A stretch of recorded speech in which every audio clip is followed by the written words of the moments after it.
اعوذ باللہ من الشیطان الرجیم بسم اللہ الرحمن الرحیم ان اللہ وملائکتہ یصلون علی النبی یا ایھا الذین آمنوا صلوا علیہ وسلموا تسلیما اللہم صل علی محمد وآل محمد وعجل فرجهم یا کریم یا آل محمد بسم اللہ الرحمن الرحیم انما یرید اللہ لیذھب عنکم رجس البیت ویطہرکم تطہیرا اللہم صل علی محمد وآل محمد۔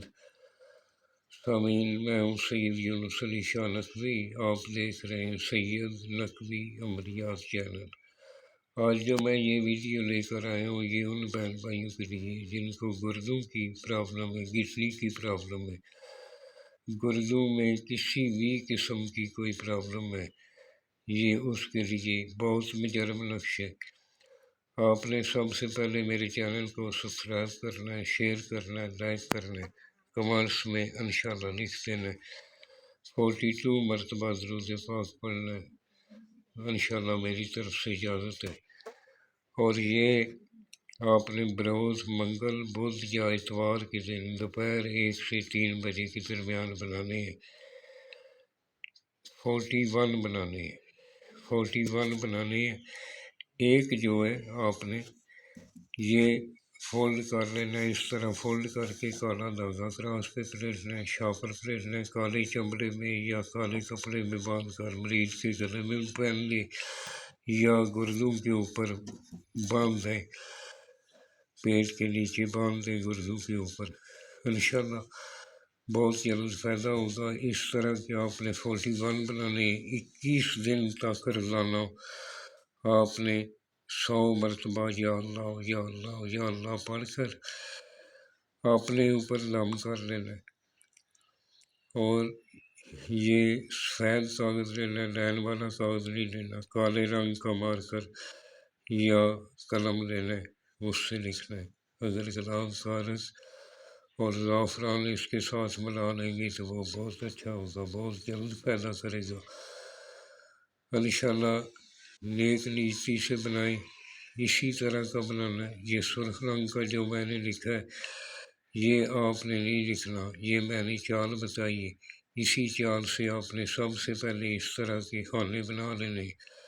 خانے بنانے کے بعد جو میں نے اوپر لکھا ہے 2 نمبر میں وہ فل کرنا ہے، 3 نمبر میں اس طرح فل کرنا ہے، 4 نمبر میں یہ فل کرنا ہے، 5 میں اس طرح فل کرنا ہے۔ یہ اس کی چال ہے، اس چال سے ہی آپ نے بنانا ہے۔ جس جگہ بیٹھ کر لکھنا ہے وہ جگہ پاک صاف ہونی چاہیے، وہاں کسی جاندار کی تصویر نہیں ہونی چاہیے، خلوت میں بیٹھ کر لکھنا ہے۔ اگر بتی جلا کر پاس رکھنی ہے، پتھر لگا لینا ہے، اول آخر 11 مرتبہ درود پاک پڑھنا ہے، 3 مرتبہ اپنے آیت الکرسی پڑھنی ہے۔ آپ نے جو 40 بچیں گے 41 بنانے ہیں، ایک آپ نے گلے میں پہن لینا ہے یا گردوں کے اوپر باندھ لینا ہے۔ باقی جو 40 بچیں گے ان کو روزانہ دونوں گردوں پہ، دونوں سائڈ پہ مال کر آپ نے جلا دینا ہے۔ کسی بھی جگہ جلا کر راکھ جو ہے وہ آپ جمع کرتے جائیں کسی شاپر میں، جب پوری مکمل ہو جائے گی اس کو کسی پاک صاف پانی میں جا کر بہا دیں۔ اگر آپ کے قریب ندی، نالا، سمندر نہ ہو تو آپ نے اس کو کسی پاک جگہ پہ کھڈا نکال کر دفن کر دینا۔ اور دعاؤں میں یاد رکھنا ہے اس کو بنانے والا نمازی پرہیزگار ہونا چاہیے، اس سے بنوائیں۔ اپنے ماں باپ کا احترام کریں، سید آل رسول کا احترام کریں، انشاءاللہ آپ کو فائدہ ہوگا۔ یہ اوپر میرا واٹس ایپ نمبر لکھا ہے، کال کرنے کی ضرورت نہیں ہے، آپ مجھے میسج کر دیں، جب بھی میں فارغ ہوتا ہوں ضرور جواب دیتا ہوں۔ اور دعاؤں میں یاد رکھیں، اگر کوئی چیز بھول جاؤں پوچھنا ہو تو آپ میسج کر کے پوچھ سکتے ہیں۔ اور کاغذ سفید ہی لینا ہے، لائن والا کاغذ نہیں لینا۔ والسلام، سید یونس علی شاہ نقوی۔